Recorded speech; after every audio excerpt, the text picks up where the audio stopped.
Hey guys, tonight we return to that same quiet stone world we visited before, the incense, the sealed doors, the slow, patient rhythm of the temple. But tonight, we turn our attention to two parts of that world we barely touched last time. Before you settle in, take a moment to like this video, and subscribe if you're new here. Let me know in the comments where you're watching from tonight, and what time it is for you right now. Now dim the lights. Let your shoulders drop. Let your breathing slow all the way down, and let's step back inside together. Last time we followed a man rising before dawn, bathing alone in a still lake, kneeling before a god in near silence. But the temple was never only his. Somewhere else, in that same enormous complex, in rooms we did not yet visit, there were women. 2 women whose voices shaped the rhythm of every festival. Women whose titles, on the right day, in the right century, could carry more weight than almost anyone else standing near the throne. Picture it now, slowly. A different corner of the same temple grounds. Not the small, sealed shrine we knelt before last time, but a wide, open courtyard, filled with sound. The soft rattle of a small metal instrument shaken rhythmically by careful hands. A low, steady hum of voices rising and falling together. The quiet shuffle of bare feet moving in unison across warm stone. This is not silence. This is not the hush of a single priest alone in the dark. This is music, deliberate, purposeful, believed in this world, to hold back something unseen, something hostile. Something that music and rhythm alone could quietly keep at bay. And at the center of certain temples, certain periods, certain rare and remarkable moments in this long, layered history, one particular woman held a title so significant that she answered, in matters of ceremony, to no one but the king himself. We will meet her tonight. We will also step somewhere else entirely, away from ritual altogether, into a long, quiet room lined floor to ceiling with shelves, papyrus stacked in careful bundles, ink drying slowly on freshly copied sheets, because the temple we will discover tonight was never only a house for gods. It was also a house for knowledge, a place where medicine was studied, where the stars were tracked and recorded, where the very mathematics needed to raise a temple's own columns were quietly worked out, one careful calculation at a time. The Egyptians had a name for this room. They called it the House of Life. So, tonight, we are not going to rush toward any single ending. We are going to sit here quietly, in the warm hush of this different corner of the temple, and let both of these stories unfold slowly. The women who carried real, tangible power inside these walls, and the quiet room where an entire civilization kept its knowledge safe. There is no need to hold on to any of it. No need to remember a single detail. Just let the temple settle around you again, stone by stone, voice by voice, scroll by careful scroll, and let's begin. Somewhere else in the temple this morning, away from the small sealed shrine we knelt before last time, a different kind of ceremony is quietly taking shape. A woman stands near the edge of an open courtyard, the sun still low, still gentle, still soft enough to look at directly. In her hand she holds a small instrument, a thin metal frame strung with tiny loops that chime softly against each other when she moves. It is called a sistrum. She raises it slowly and shakes it once, a light, bright rattle, almost like rainfall, almost like something scattering across still water. Around her, other women lift their voices together, low at first, then rising a steady, repeating hum that seems to settle into the warm morning air rather than cut through it. This is not background music. It was never meant to simply fill a quiet space. In this world, sound itself was believed to hold power. Rhythm and music, carried through a temple courtyard, were thought to gently push back something unseen, something hostile. The same way incense cleared a sacred room, the same way clean water prepared it for ritual. And it was women, far more often than men, who carried this particular duty. Dancers moved in slow, deliberate patterns nearby, their steps timed carefully to the rhythm. And this, too, mattered more than it might first appear. Dance, like music, was thought to keep chaos gently at bay, to keep the fragile order of the world quietly, rhythmically. Many of these women served specific goddesses directly: Hathor, Isis, Neath, women whose own devotion to a particular deity might last an entire lifetime, passed down, very often, from mother to daughter, the way a trade might pass from father to son. Some held roles that placed them, in the strict language of temple hierarchy, somewhat lower than the priests we followed before, regarded, in certain records, as part of a god's own household, valued chiefly for their music, their dancing, their careful devotion, and yet, elsewhere in this same wide, layered system, one particular title rose so high, grew so significant, but it answered to almost no one at all. Aside from the king himself, that title was God's Wife of Amun. It first appeared, quietly, generations earlier, held by royal women whose duties were largely ceremonial, standing beside the king during certain rites, representing the feminine aspect of the divine during festivals. But over time, slowly, the way temple wealth itself slowly grew, this title gathered real, tangible power around it. Women holding this position began to oversee vast estates of their own, managing land, managing grain, managing the very same kind of wealth that made the high priests we spoke of last time so formidable in their own right. Some of these women could act, in certain ceremonies, in the king's own place, standing where he might have stood, speaking words that carried his authority even in his physical absence. A queen named Ormuz, Nefertari, held this title with particular distinction, remembered long after her own lifetime with unusual reverence, her name appearing again and again in temple records for generations after she had died, centuries later. A woman named Amenerdes I held the same title during a very different, more turbulent period of Egypt's long history, a period when the old royal line itself had grown uncertain, and the god's wife of Amun, secure in her own temple estates, in her own household of trained attendants, in her own considerable wealth, represented a kind of stability that the fractured throne itself could no longer entirely guarantee. These women were not simply symbolic figures, kept for appearance and ceremony alone.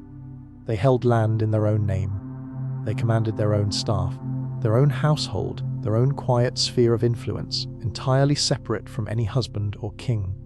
And when they died, some were buried with the same careful ceremony given to kings themselves, their own small chapels built, their own funerary priests appointed to maintain their memory long after their voices had gone quiet. So picture it again now, both scenes together, side by side. On one side, women singing softly in a warm courtyard, sistrum rattling gently, dancing to hold back what could not be seen. And on the other, a single woman, seated somewhere nearby in her own private estate, reviewing the accounts of land and grain that answered to her alone. Two very different kinds of quiet power, both carried, in their own way, by women who rarely appear in the grander, more familiar stories we tell about ancient Egypt, but their voices once filled these same stone courtyards every single morning, and elsewhere in this same temple complex. In a much quieter room entirely, a different kind of work was underway, work that had very little to do with music, or ritual, or any god at all. We'll step inside that room next. Past the courtyard, past the music and the rhythmic shake of the sistrum, slowly fading behind him. A narrow corridor leads somewhere quieter. The sound changes first, no singing here. No chanting, only a soft, dry rustle, papyrus shifting gently against papyrus. The faint scratch of a reed pen moving carefully across a fresh sheet. The occasional low murmur of one voice reading something aloud to another, checking a line, correcting a word. This room has a name. The Egyptians called it Ankh, the House of Life. It is easy to walk past a name like that without truly noticing it, and yet it says something quite precise about what this room actually was. Not simply a library, in the sense we might imagine today. Rows of scrolls gathering dust, rarely touched, rarely opened. This was a working space, a school, a scriptorium, a research library, all folded quietly into one another, tucked into the same wing of the temple that housed the small sealed shrine we knelt before earlier. Here men trained for years, simply to read, not casual reading, the kind most of us take entirely for granted, but the patient mastery of hieroglyphs. Hundreds of individual signs, each one carrying its own particular meaning, its own particular sound, its own particular history stretching back centuries, before the priest now studying it was even born. Only a small number of people in the entire ancient world ever gained this particular skill, and nearly all of them trained inside rooms exactly like this one. Once trained, their work varied enormously. Some spent their days copying older scrolls onto new papyrus, line by careful line, preserving religious hymns, funerary spells, theological texts that might otherwise have crumbled quietly into dust, along with the generation that first wrote them down. Others turned their attention upward, quite literally tracking the movement of particular stars across the night sky, refining the calendar that told the entire kingdom when to plant, when to harvest, when a particular festival should fall. They recorded lucky days, and unlucky ones too, calculations trusted by ordinary Egyptians for decisions as small as travel and as significant as marriage. And in one particular corner of this same quiet world, something else entirely was underway: medicine. Healers trained here studied texts passed down for generations. One, in particular, survives even now, a long, detailed scroll we call the Eber's papyrus. Page after page of remedies, herbal treatments, careful instructions for diagnosing one illness after another. Some of these healers were known as Su, physicians in the more familiar sense, trained to examine a patient, identify a condition, prescribe a particular treatment drawn from careful observation. Others were known as So, healers who worked instead through incantation, through spoken words believed to carry their own quiet power. Because in this world, illness was never considered purely physical. A wound might need a bandage, certainly, but it might also need the correct words spoken over it, at the correct moment, in the correct tone. These two approaches were never seen as opposites. They were simply two halves of the very same practice: herb and spell, observation and incantation, woven together so completely that separating one from the other would have made very little sense to anyone actually sitting in this room. And elsewhere again, in this same wide network of quiet expertise, other men worked through mathematics, calculating angles, measuring proportions, solving the careful, patient arithmetic required to raise a temple's own towering columns, level its floors, align its innermost sanctuary with particular stars on particular nights of the year. The very same men who woke before dawn to kneel before a god, the very same men who broke a clay seal each morning and dressed a silent statue in fresh linen, were, later that same day, quite often, the same men bent carefully over a scroll of medical remedies, or a papyrus filled with astronomical calculations, or a half-finished set of measurements for a wall not yet built. Priest, physician, scribe, astronomer, mathematician. In this world, these were never entirely separate lives. They were simply different rooms in the very same building. And it was here, in the House of Life, tucked quietly behind the more famous rituals we associate with ancient Egypt, that so much of what we still know about this civilization was first written down, carefully, patiently by candlelight. Medicine, astronomy, mathematics, history itself, all of it, in the end, preserved by quiet, unremarkable hands, in a small, quiet room that rarely, if ever, appears in the grander stories told about temples and gods and kings. And it is here, in this same quiet room, that our journey tonight begins to draw toward its close. The courtyard has gone quiet again now. The sistrum rests somewhere, still in careful hands. The singing has faded into the ordinary hum of an afternoon, and in the House of Life, a reed pen has been set down at last beside a half-copied scroll, its ink slowly drying in the warm, still air. For a very long time, this quiet balance held. Women sang and danced, and held back what could not be seen. Some rose, over the centuries, to hold titles and estates that rivaled the wealth of kings. Scribes copied and calculated and healed and measured, quietly building, scroll by careful scroll, an entire civilization's understanding of the stars, the body, and the very stone beneath their own feet. But nothing here, however carefully tended, could hold that balance forever. As the old temples slowly lost their wealth, as fewer offerings arrived, season after season, to fill their granaries, the House of Life grew quieter too. Fewer young scribes trained long enough to master the old signs. Fewer scrolls were copied before the older ones simply crumbled away untouched. The title of God's Wife of Amun faded more slowly, but it faded all the same.